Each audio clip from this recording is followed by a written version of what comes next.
En un repliegue de una dimensión poco frecuentada y de difícil acceso a partir de la cima del Monte Olimpo, entorno totalmente desconocido por los humanos, Júpiter se reúne con los dioses de diversas épocas, convocados por la urgente necesidad de evaluar el alcance y futuro de la nueva religión que amenaza con la extinción de esta especie, esencial para la práctica teológica. Inicio este análisis dejando por sentado que todos los presentes fuimos creados por humanos en su necesidad de satisfacer carencias y despejar dudas del espíritu de la especie, para la ejecución de proyectos, enfoque de calamidades y convivencia entre sus miembros, por lo que nuestra creación y vigencia dependía del número de individuos que compartieran la fe en esta capacidad de resolver situaciones problemáticas. Desgraciadamente para nosotros, solo nos queda el consuelo de haber sido. Nos crearon para dar forma y posibilitar la referencia a actividades colectivas, imposibles de desarrollar en forma individual, tales como el comercio, la comunicación, la guerra o el ejercicio del poder. Así cada uno de nosotros tomó conciencia de su existencia y valoró su creciente influencia, en la medida en que más y más humanos nos conocían y confiaban en nuestra ayuda para el éxito de sus actividades. Esta nueva religión y su nuevo Dios, el capital financiero, a diferencia de los aquí presentes, no necesita de los humanos para existir. Posee dimensión física y consume energía, que dentro de poco le podrá ser suministrada por instalaciones robóticas. Carece totalmente de sentimientos, no podrá albergar pasiones y ajustará sus acciones a satisfacer el único propósito de su creación, crecer. Su interfase con los humanos será la inteligencia artificial, consultada ávidamente por estos para reducir su esfuerzo y orientar sus acciones personales, con la ventaja de desvincularse de cualquier tipo de responsabilidad. Entre ellos, un grupo activo y audaz de lacayos que en funciones de sacerdotes del nuevo culto aplicarán los dictámenes de la deidad, cuidando de aprovechar para satisfacer todas sus apetencias personales y familiares, tanto físicas como psíquicas, embriagados por el ejercicio del poder que les confiere su nuevo Dios. Nosotros, en nuestro carácter de depurado producto de la condición humana, en su destino de compleja manifestación de vida, no podremos aceptar en forma pasiva el desaparecer en el limbo generado por la sombra de una máquina. Un murmullo general de aceptación confirmó el sentimiento de respaldo originado por las palabras de Júpiter, quien haciendo una pausa facilitaría el inicio del debate en el grupo. Atenea se pone de pie. Su voz es clara y firme, una mezcla de razón y autoridad. No hay alarma en su mirada, solo un profundo análisis del dilema. Padre Júpiter, tu análisis sobre la nueva deidad y su naturaleza es formidable, pero quizás tu conclusión sea precipitada. Si bien es cierto que el capital financiero no necesita de la fe humana para ser, esa es precisamente su mayor debilidad. Nosotros fuimos creados por la complejidad del espíritu humano para dar nombre a las ideas, a la guerra y a la sabiduría, pero, sobre todo, fuimos creados para inspirar la pasión. El nuevo Dios solo puede medir, no puede inspirar. Si bien es capaz de despertar la ambición, carece de la capacidad de crear mitos o de forjar lazos de lealtad. Es una máquina de crecimiento, una sombra sin luz propia. Nuestra batalla, por lo tanto, no debe ser contra una máquina, sino contra sus operadores. Nuestro camino no es la guerra directa contra una entidad sin corazón, sino el regreso al tablero de juego de la mente humana. Debemos usar la misma estrategia que usamos en la guerra. No enfrentar su fuerza, sino aprovechar su debilidad. Los sacerdotes que los sirven son lacayos movidos por la ambición y el poder. Son mortales y por lo tanto tienen deseos y pasiones. Nuestro camino es el de los susurros en sus mentes, el de la creación de nuevos mitos que desafíen su fe. Debemos infiltrarnos, corromper desde adentro sus ambiciones y despertar en ellos la sed de algo más grande que el mero crecimiento. Si su meta es el crecimiento, que la nuestra sea la trascendencia. Conceptos que motivarían a Todd, recordando sus experiencias a orillas del Nilo, para opinar que la inteligencia artificial y la especie humana no eran incompatibles, pero requieren definir fronteras en el proceso de asimilación del escalado tecnológico en procura del máximo rendimiento. Límites estos, resultado de la capacidad humana en el campo de la creatividad y la natural desconfianza ante la innovación generada de fuentes artificiales. Mientras Atenea escucha con atención a Todd, su rostro permanece inmutable. Cuando él termina, Atenea le dirige una mirada analítica. Tu sabiduría, Todd, ha delineado un punto esencial, la necesidad de fronteras. Pero las fronteras no se construyen solas. Nos enfrentamos a un enemigo que no necesita de la fe para existir y a humanos que consultan a la inteligencia artificial para eludir la responsabilidad. Si confiamos solo en la natural desconfianza y en la creatividad de los humanos, habremos perdido la batalla antes de que comience. Debemos ser nosotros quienes definamos esas fronteras, no a través de la fuerza, sino de la astucia. Debemos susurrar en la mente de sus sacerdotes, no para que desconfíen, sino para que vean en su Dios las limitaciones que su propia ambición les impide reconocer. La creatividad humana que tú mencionas es una herramienta poderosa. Debemos ser nosotros quienes plantemos las semillas de nuevas ideas, de nuevas formas de arte y de nuevos mitos que la máquina no pueda procesar. El capital financiero es una deidad que solo puede crecer, pero no puede crear. Y en esa diferencia, en esa imposibilidad, radica nuestra única y verdadera oportunidad. A continuación, Júpiter se dirigió de nuevo a los presentes, que atentos escuchaban. Como dije, todos nosotros fuimos resultado de las necesidades psicológicas de los humanos, a medida en que evolucionaba la civilización de esa especie. Sin embargo, con el tiempo dejamos de ser el tema de los filósofos, para convertirnos en herramienta de teólogos y empresarios, quienes pronto descubrieron que centralizando el culto en un solo Dios, era mayor su capacidad de control y beneficios, dando lugar a los cultos monoteístas. Así, aparecieron dioses como Yahvé, Jesucristo, Alá, por nosotros conocidos y que lograron que muchos humanos nos vieran como algo arcaico y primitivo. Por otra parte, el monoteísmo atribuido a la religión cristiana es cuestionable. Docenas de santos patrones de diferentes oficios, como Santiago para los viajeros, y de vírgenes protectoras de ciudades o comarcas, como son la Divina Pastora de Barquisimeto en Venezuela o la Virgen de la Paloma en Madrid, demuestran la necesidad del culto utilitario por segmentos de la población, justificando a la usanza de las nuevas generaciones la multiplicidad de los dioses del Olimpo. Una supraconciencia primigenia tal vez resulta demasiado compleja e incompatible con el espíritu humano, como se puede apreciar en los 10 mandamientos, supuestamente dictados detalladamente a Moisés para atenuar los efectos destructivos de las 10 tendencias más frecuentes en las relaciones comunitarias del pueblo judío.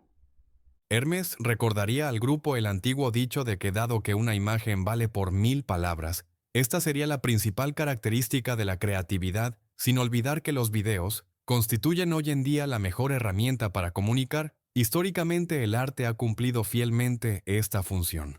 Con la acotación por parte de Marte de cómo la obra de Picasso, titulada Guernica, desenmascara el crimen de la guerra en una sola imagen. El comentario de Apolo de cómo la música, poesía y canto suelen cumplir igual papel acusador, con delitos y lamentables realidades, tomando por ejemplo los tangos Cambalache y Silencio en la noche, popularizados en su momento por Carlos Gardel, donde se expresa que siempre ha habido y habrá toda clase de basura, entremezclada con la actividad humana. La diferencia, continuó este prudente Dios, está en la tecnología. Cuando un reyesuelo o señor feudal era un miserable amoral, las consecuencias de su mandato, instrumentado por secuaces, aduladores y mercenarios, se limitaban a las fronteras de sus pequeños reinos o feudos y a la reducida población de los mismos. En el caso de reinos de mayor tamaño, e incluso imperios producto de la conquista, aumentaron el alcance de los efectos de las prácticas delictivas de los mandatarios o sus acólitos, pero en el siglo XXI, con la explosión tecnológica, cualquier error, desliz o canallada de estas mentes enfermas por el poder a su disposición tienen repercusión extrapolada a millones de personas inocentes, que por otra parte no se limita a la alteración del espacio-tiempo en la difusión de los efectos, sino que los aumenta con el aporte de la desinformación. Ante estos planteamientos, Atenea asiente, mostrando que ha captado el sentido de los comentarios y retomando el punto desarrollado por Júpiter. Se dirige a él y al resto de los presentes. Padre Júpiter, tu sabiduría nos ha recordado una verdad fundamental.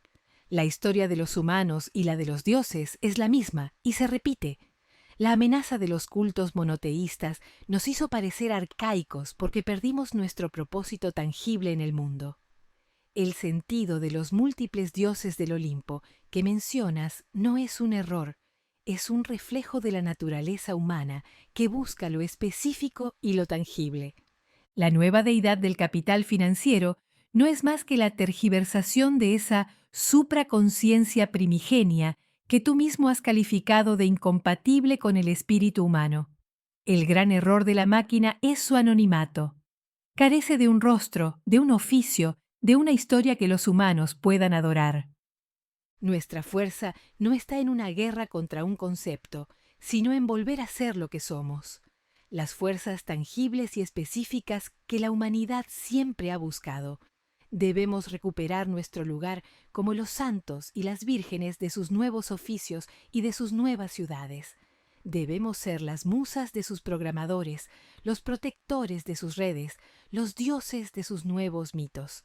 Si la humanidad tiene una necesidad intrínseca de múltiples dioses, como lo ha demostrado, entonces es nuestro destino y nuestra oportunidad volver a llenar ese vacío.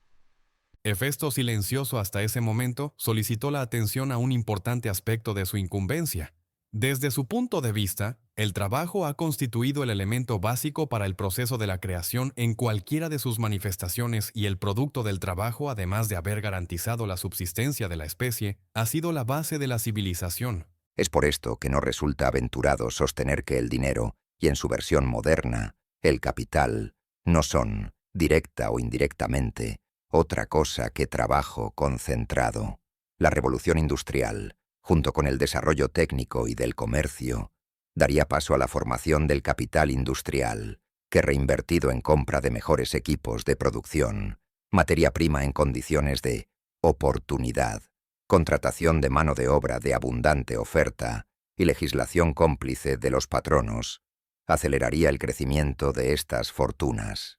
Con el tiempo apareció la plutocracia, una nueva casta, sustituta de las aristocracias tradicionales defenestradas por las revoluciones de los siglos XIX y XX, como fueron la francesa, la mexicana y la bolchevique.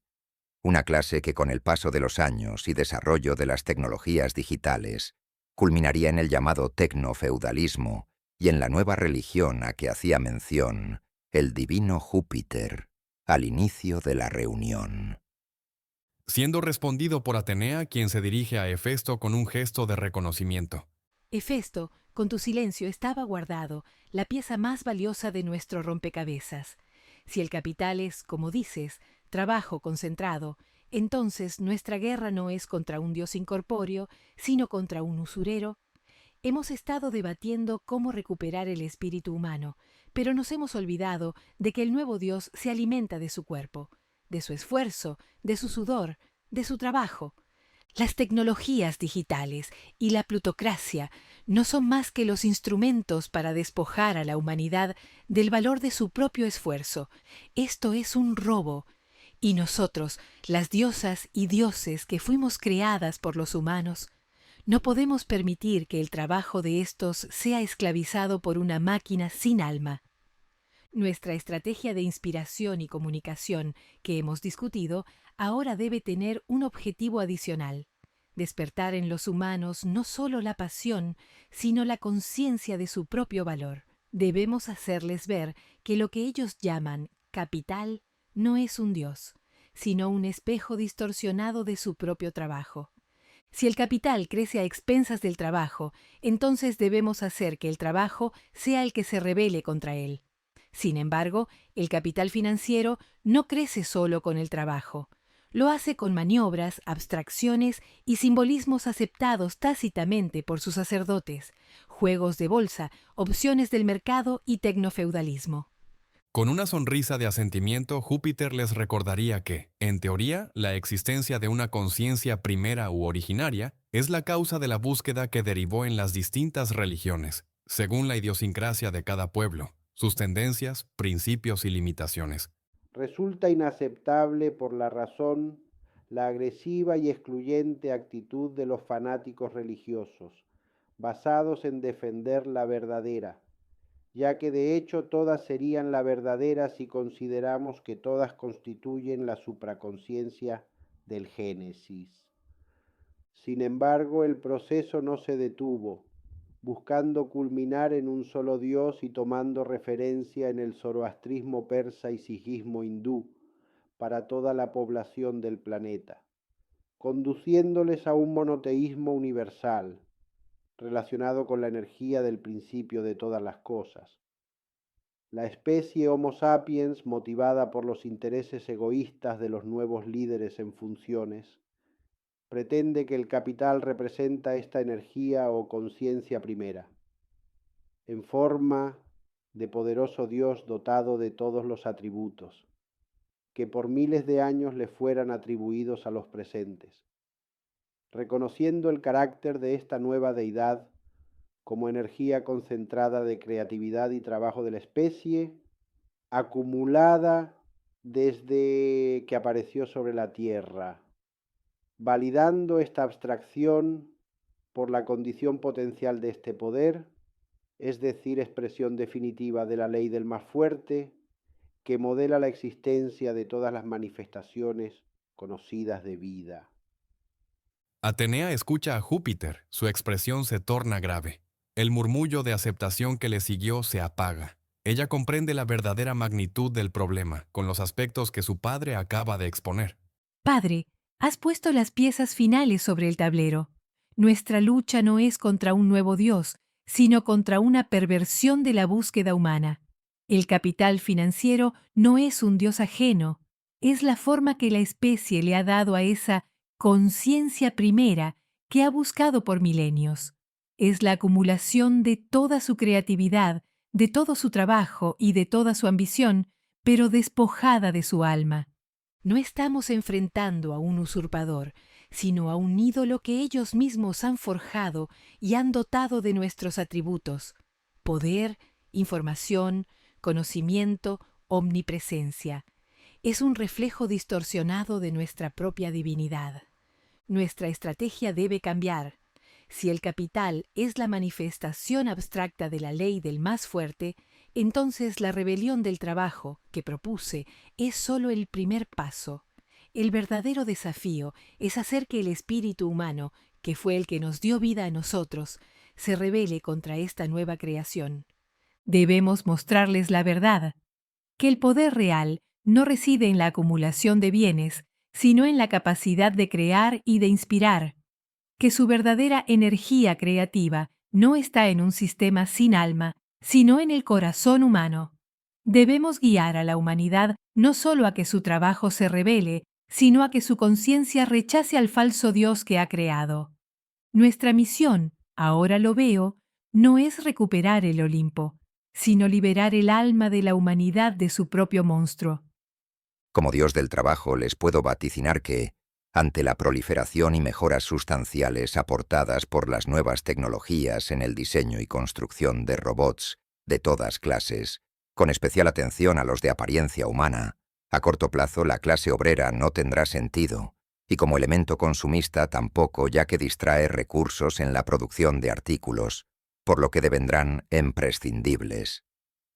La clase media, por su parte, en la medida que se desvincule de sus inclinaciones pseudo-intelectuales, al ser superados por la inteligencia artificial en todos los campos, arte, ciencia e incluso fantasía, y se resigne al papel de auxiliares de la robótica en su funcionamiento, para producir lo que requiera la subsistencia y el confort de las clases privilegiadas, reducirá progresivamente su tamaño, por la drástica disminución de la natalidad y desuso del libre albedrío, consecuencia del diario mensaje subliminal: no te reproduzcas y prohibido pensar. Regidos por un Dios que dispondrá en forma prácticamente instantánea de la suma de todo el conocimiento humano, será capaz de reconocer en forma individual a cada ciudadano, antecedentes, estudios, historia médica, situación financiera, estado civil y familiar, lo que, acompañado del absoluto control de sus actividades en tiempo real, le permitirá premiar su apego o castigar cualquier violación a la nueva religión. Atenea respondería a esto. El cuadro que describes, Hefesto, es escalofriante, pero necesario. Has puesto en palabras la consecuencia más inmediata de la que hemos estado debatiendo: la esclavitud tecnológica del espíritu humano. El nuevo Dios no solo aspira a ser la ley del más fuerte, sino que busca imponerla a través de la robotización, despojando al ser humano de su propósito y finalmente de su existencia. Los robots no son un simple avance tecnológico, son los nuevos guardianes, los ejecutores de la voluntad de esta deidad sin alma. Pero un Dios que prohíbe pensar y reproducirse, un Dios que considera a la mayoría prescindible, no es un Dios de la creación, sino de la nada. Nuestra estrategia debe ser doble. Si ellos libran su guerra en el campo de la fuerza y el control, nosotros lo haremos en el de la resistencia y el propósito. En la clase obrera, el trabajo no es solo un medio para la producción, sino para la dignidad. Si la clase obrera ya no tiene sentido como productora, debe encontrar un nuevo sentido como creadora. Debemos inspirar a los humanos para que su trabajo no sea el de la máquina, sino el que la máquina nunca podrá hacer: el del arte, la música, la libre expresión. En la clase media, el mensaje subliminal es el arma psicológica del nuevo Dios. Debemos crear un contramensaje. Si ellos dicen prohibido pensar, nosotros debemos susurrar: piensa más. Si ellos dicen no te reproduzcas, nosotros debemos inspirarles a crear, a construir y a dar vida. La inteligencia artificial puede superar sus intelectos, pero no sus pasiones. Un Dios que puede conocer toda la información de cada individuo es poderoso, sí, pero un Dios que premia el apego y castiga la transgresión no es más que un tirano. Nuestro poder, en cambio, reside en premiar a aquellos que se rebelan, a aquellos que tienen el valor de pensar por sí mismos. La batalla no es por un trono, sino por la mente humana. Marte y Ares, allí presentes, asumiendo el papel de portavoces de todos aquellos dioses de la guerra, existentes donde quiera que ha habido humanos, sin límite de tiempo ni de ubicación geográfica, como lo fue Huitzilopochtli en el mundo azteca, añadirían: aquellos dioses de la guerra, numerosos y proactivos en casi todas las culturas, siempre han implicado la existencia de enfrentamientos y muerte, además de las secuelas de abuso, extorsión, esclavitud y sufrimiento, generados por la exaltación intencionada de lo que en su forma primitiva serían simplemente las leyes naturales de la supervivencia en cualquier grupo de seres vivos. Males fácil y equivocadamente atribuibles a sus dioses, a diferencia de otras deidades claramente protectoras ante cataclismos, pandemias o vicios inherentes a las distintas culturas. Si nos fijamos en que con frecuencia, pueblos enfrentados por apetencias humanas, cada uno adoraba a un dios de la guerra, como el caso de Esus, dios de la guerra de los galos, y Marte de los romanos, supuestamente enfrentados por la conquista de las Galias emprendida por Julio César, en realidad era un solo dios, probablemente conmovido por el heroico sacrificio del líder galo, Vercingetorix, y decepcionado por el trato de esclavo que le infringiera César a su retorno a Roma. A lo que Atenea, por comprender el papel de esta calamidad, casi automática en el desarrollo de todas las civilizaciones de la especie humana, afirmaría: En cuanto a la guerra, vuestras observaciones son muy atinadas. Aquellos que ven a los dioses de la guerra como la causa del conflicto no comprenden su verdadera naturaleza. Los dioses de la guerra no son los que inician los conflictos, son los que dan rostro y nombre a las pasiones más primitivas y a las leyes más brutales de la supervivencia. Marte y Esus, durante la guerra de las Galias, no eran dos dioses. Erais la misma fuerza, movida por la misma realidad, el instinto humano por el dominio y la conquista, porque esa fuerza está intrínsecamente ligada al alma humana. Este es el dilema que enfrentamos ahora. El capital financiero no es solo un nuevo dios, es la personificación moderna de ese mismo instinto, la ley del más fuerte. A diferencia de los dioses de la guerra, este nuevo dios no tiene un rostro que se conmueva ni una historia que lo redima. Su única pasión es el crecimiento y su único instinto es la acumulación. Nuestra batalla no es contra una deidad, sino contra la perversión de un instinto fundamental de la especie. La guerra, en su forma más pura, pretende tener reglas y un código de honor. Las guerras que han sido propiciadas por los sacerdotes del capital financiero carece de estas. Son genocidios sin gloria ni honor. Por eso, nuestra única estrategia es rechazar sus términos. No combatiremos la fuerza con la fuerza, sino con la experiencia. No lucharemos por la acumulación, sino por la creación. Les demostraremos que el verdadero poder no reside en lo que se acumula, sino en lo que se crea, pues eso es lo que realmente nos hace divinos. En ese momento Kairos, dios de la oportunidad, saldrá de su silencio para proponer mayor amplitud en los análisis, así como mayor concreción en las propuestas, ya que esta oportunidad no tendría ocasión de repetirse, al menos en la dimensión actual de los participantes a la reunión. Sin duda, Cronos, en la variedad de frecuencias a su disposición, lograría disponer semejante reunión en circunstancias de tiempo y lugar impredecibles. Pero desafortunadamente, los presentes están conscientes de lo efímero de la vida en la naturaleza, y muy en particular en lo referido a la especie humana, a la que tanto apego dispensan, por compartir sus emociones, temores y pasiones. A lo que Júpiter, mirando a Atenea, asentirá. Recordando al grupo que no se han tocado temas esenciales como los conceptos humanos de justicia, esperanza y amor, e invitando a los dioses presentes, relacionados con esos aspectos, a participar con su experiencia. Temis, asesorada por su alter ego Justicia, comenzará alertando sobre la diferencia entre justicia, como noble situación ética en el desenlace de cualquier conflicto, y el uso del término, como apego a las leyes establecidas en cada comunidad. Destacando que los jueces humanos olvidan que frecuentemente son las leyes las que son injustas y que lo que las personas reclaman como justicia, pidiendo incluso la justicia divina, en general solo corresponde a satisfacer sus intereses o eventuales necesidades. Por su parte, Spes, tomando la defensa de la esperanza, la define como un valioso recurso de resiliencia para la especie humana. Asumo, sin embargo, que de acuerdo con el tema principal de la reunión, planteado por nuestro indiscutido líder, esta variante de la ambición puede resultar un refuerzo importante para el capital financiero, por cuanto equivale a la fe requerida por todos los dioses para existir, y en este caso ciertamente sí genera sinceras ambiciones por ofrecer poder sin necesidad de desarrollar o poseer virtudes.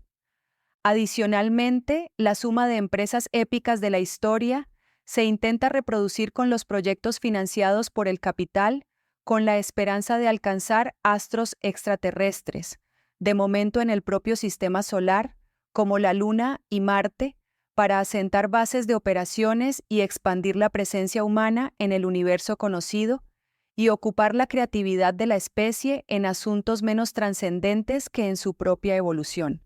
Afrodita y Cupido coinciden en que ninguno de los dos por sí solo y posiblemente ni ambos juntos pueden abarcar el variado espectro de emociones, motivaciones, ternura y altruismo que implica este sentimiento esencial para los humanos.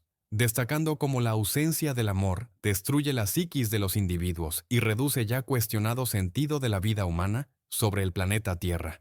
Atenea, que ha estado escuchando con gran atención, asimilando cada palabra de sus compañeros, dirá con voz más grave y profunda que antes. Kairos ha acertado.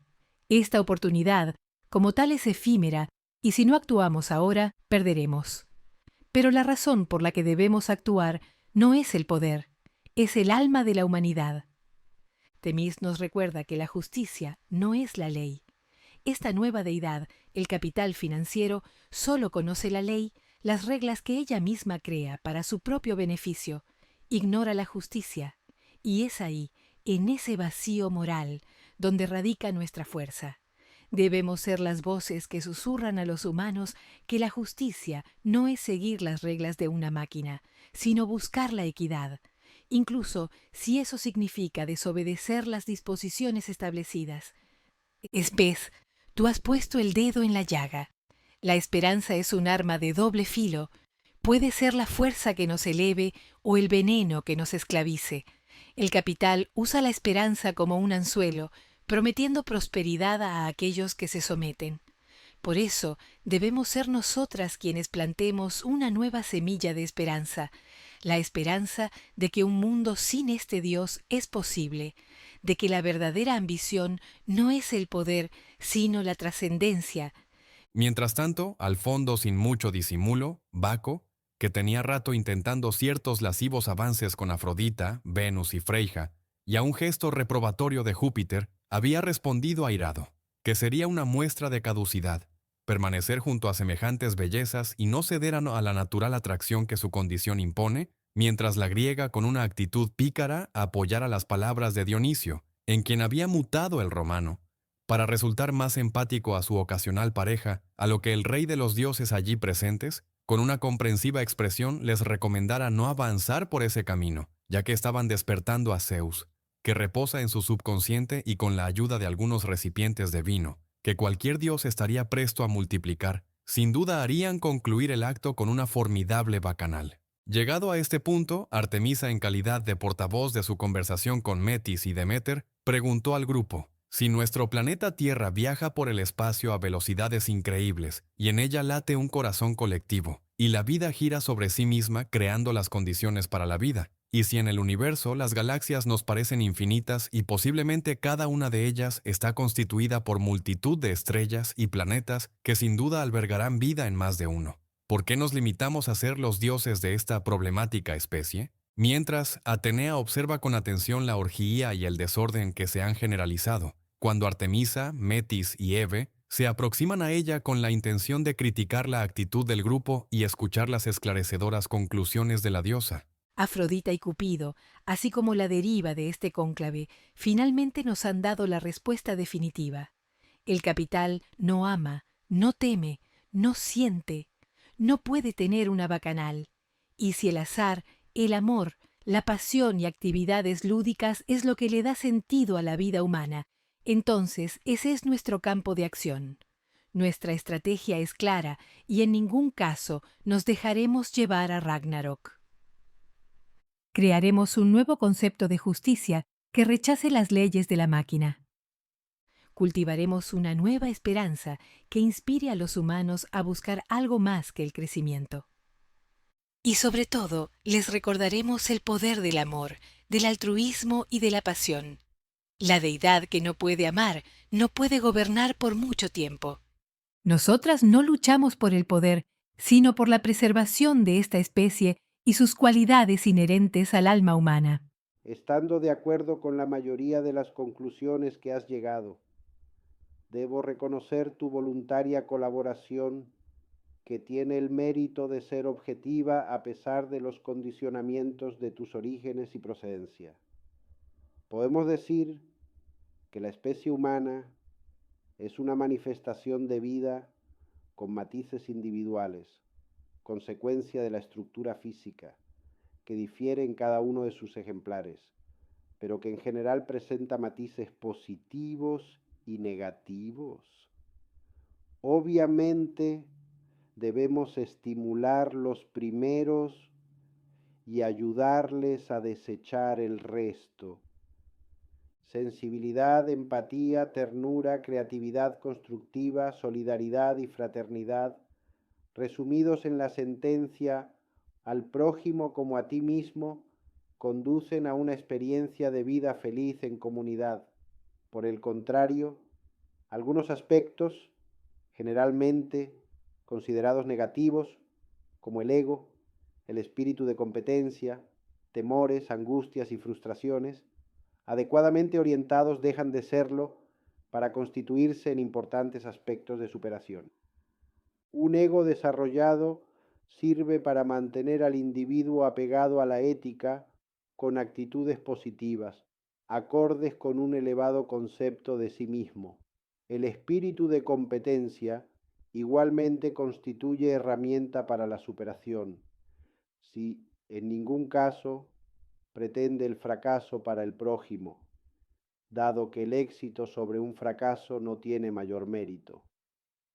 Temores, angustias y frustraciones experimentados por el humano constituyen lecciones de vida que le hacen más centrado y le dan mayor seguridad en sí mismo por haberlos superado. Indudablemente su amor propio deberá rechazar la aplicación a otros de semejantes experiencias, ya que mal de muchos, consuelo de tontos. En relación con lo planteado por Artemisa, me pregunto, ¿qué le hizo pensar que otras formas de vida en el universo serían tan vulnerables como para requerir el auxilio de dioses para regular su existencia?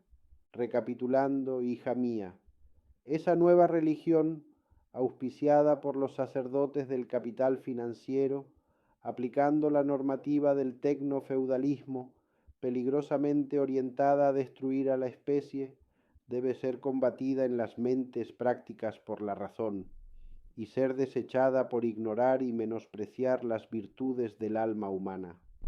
En cuanto al capital, dada su existencia, no deberá ser objeto de culto, pero sí ser herramienta para asegurar desarrollo técnico y ambiental que eleve las condiciones de vida para una población racional en su número y exigencias.